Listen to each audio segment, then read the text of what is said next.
Hey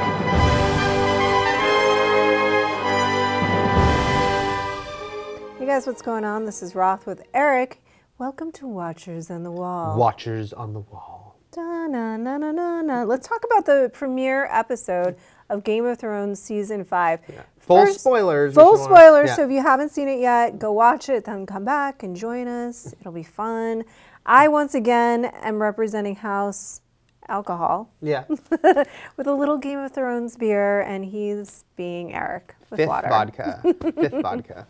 So let's talk a little bit about just your general thoughts. Were you happy with the start of the season? No, I liked it a lot. You know, it's like a lot of big shows that get bigger as they go on. There's always sort of a little bit of a catch up and a little bit of like, not resetting, but you know, you kind of want to put people back. Game of Thrones premieres are rarely like just hit the ground running, because there's a lot of like, let's remind you of what's going on and where these people are, even through dialogue. Right. Like there's a little more than usual. Like, let's remind you what happened by speaking it out loud again. Like, oh, and then I happen to have just killed, you know, my father. So remember the fact that our dad is dead? Right, Let's have a discussion about that right here over his corpse. Yeah, but no, I liked it a lot. I was really intrigued by a lot of the things going on. You know, we were right before we were recording, I was saying how it was a moment that struck me that really stuck out was when Jon was summoned to see Stannis, because it was like they kind of purposely, they're like, oh look, it's the Wall and they're training to fight, and then it's like the king wants to see you right now, and oh yeah,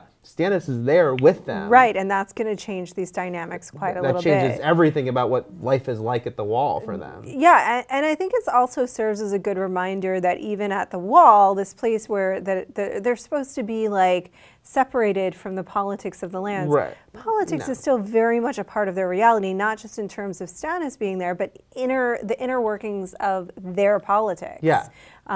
They need a new commander. They do need a new commander. You know? And even I like there was like that part where you know, he's even being told Jon that, oh, you know, you a lot of people are very fond of you and a lot of people hate you, basically. Yeah. You know, it's like it's everyone's kind of vying for position no matter where they are. No matter where they are, yeah. Absolutely. And there's a lot of big decisions that need to be made now that this big battle is over. I think that's another thing that I like about this particular type of storytelling. It's like, well, once the battle is over, then still there's stuff to do. There's still plenty to do. There's still plenty to do. They got to figure out who's on what side, and that was what that conversation was about. You know, Stannis is positioning himself to go back now and continue his campaign for the Iron Throne, and he would like Mance's assistance. Yeah, that doesn't work out so well. It doesn't work out for anyone in that scenario. Yeah, that just sucks for everyone. Yeah, and though I did like it was, you know, Jon being the last thing we have left to sort of a classic hero. Yeah. You know, him giving Mance that mercy killing. You know, that was Stannis was not going to grant him. He wanted to hear him scream and have him die. That was a nice moment. I thought that was a great show of respect and care and compassion from him, but also leaves you with some questions like, well, Stannis is probably not going to like that move very much. Probably won't love that. No. So interesting things afoot at the Wall. Yeah. We open again. We'll touch on this a little more later, but we saw our first flashback. Yeah. I liked it. I also liked that it wasn't like you had to sort of figure it out. It didn't let you know. I mean, you knew. I kind of knew right away. Some people I think would know, but there was questions there because I was like, when it first began, you're like, where is this happening? Yeah. You know, and then you start to sort of realize like who this probably is. Yeah. You know, but it was kind of interesting look. I mean, even the fact that it was almost a throwback to have these two young girls kind of remind you of like the Stark girls or whatnot when the show began in this world that we know is so adult and insane and dangerous, you know? Well, I mean, she's got a very adult attitude for a little girl. She did. Yeah, not the friendliest little girl, not making friends. No. You're boring. She's a little like the bad seed. I don't know if you've ever seen that movie, but Cersei. But still very much her nature is her nature, which I like.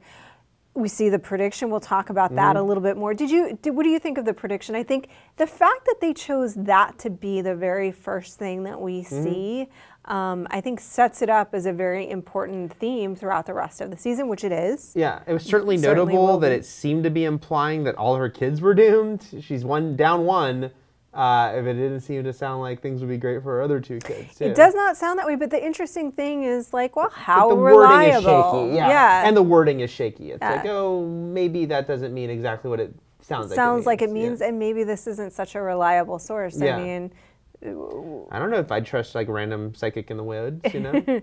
I certainly do. Right. But it's a nice thing that it leaves you with that question, but still an ominous sense. Yeah. Let's talk a little bit about her interactions with Jaime. Yeah.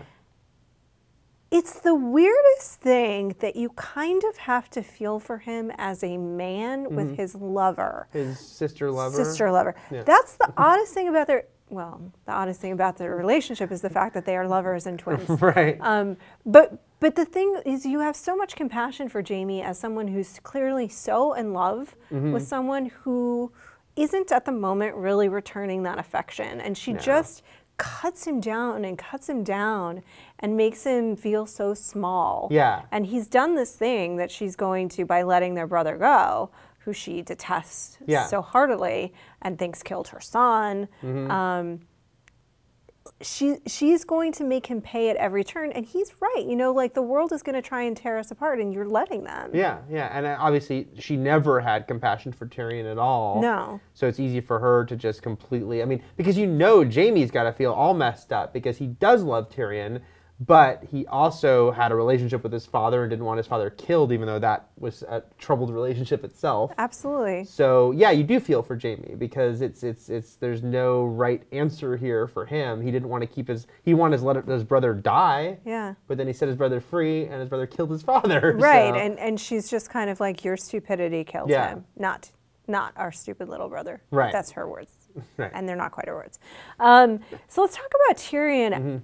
We've talked previously that there are a lot of great team-ups on this show, and one that I'm liking already is Varys and Tyrion. They'd had moments together. They have, but now they're off on their own. Yeah. And that's really interesting, and to see, like, you know, even their little disagreements there, and the fact that Tyrion being his sort of surly self, you know, having lost everything, understandably surly, and having been locked in a crate.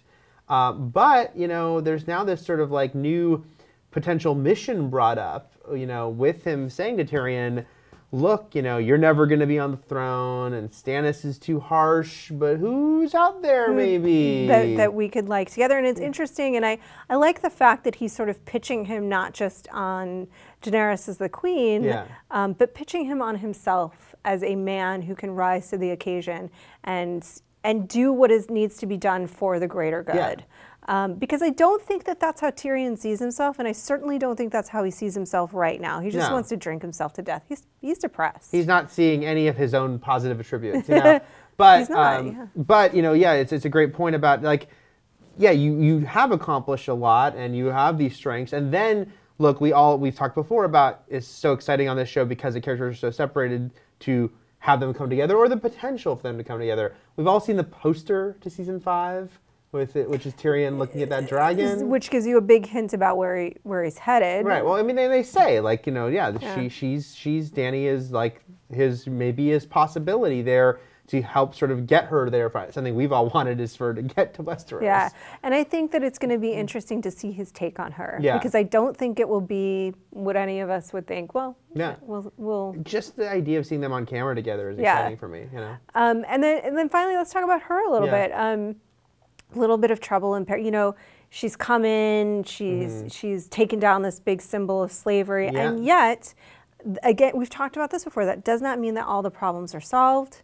She certainly has a lot to deal with. You know, one of her unsullied, and that was a really tragic scene. That was. All he wanted to do was be held, and then you're in Game of Thrones, buddy, sorry. Yeah, sorry, that means your throat is getting a moment of vulnerability, slit throat,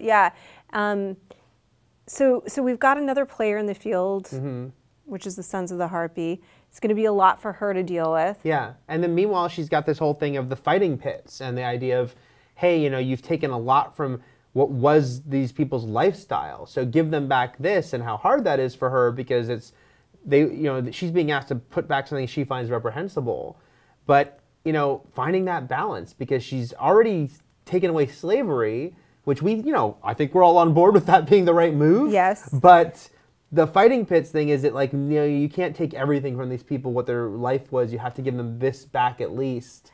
And what the struggle that is for her to have to make that decision. And I think that what's interesting about what she's being faced with is that it's similar to Ned in the sense that, like, you can stick to your guns and your sense of morality 100%. We're going to see how that goes for you. It's probably going to be pretty rough.